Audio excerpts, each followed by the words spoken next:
কি দারুণ ব্যাপার, একবার ভাবুন তো। দেশের প্রধানমন্ত্রী পোস্ট করছেন on the Hooghly this morning, very close two Vidyasagar সেতু, বসে রয়েছেন নৌকোতে, হাতে রয়েছে ক্যামেরা, আর বলছেন যে একদম বিদ্যাসাগর সেতু খুব কাছে। আর এই ভিডিও পোস্ট করার পর যা লাইক কমেন্ট এসেছে, আর যেভাবে বাঙালি মানুষের মধ্যে ক্রেজ দেখা যাচ্ছে প্রধানমন্ত্রীকে নিয়ে, তা দেখে তেলে বেগুনে কিন্তু একজন অলরেডি জ্বলতে লেগেছেন।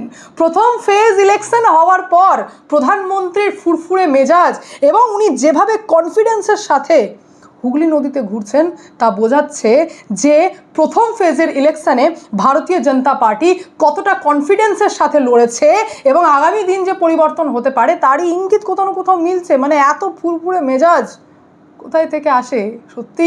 এবং এই ভিডিওটি সেই ঝালমুড়ি থেকে স্টার্ট হয়েছিল। মানে অ্যাড করা যদি শিখতে হয় তাহলে প্রধানমন্ত্রীর কাছ থেকে শেখা উচিত।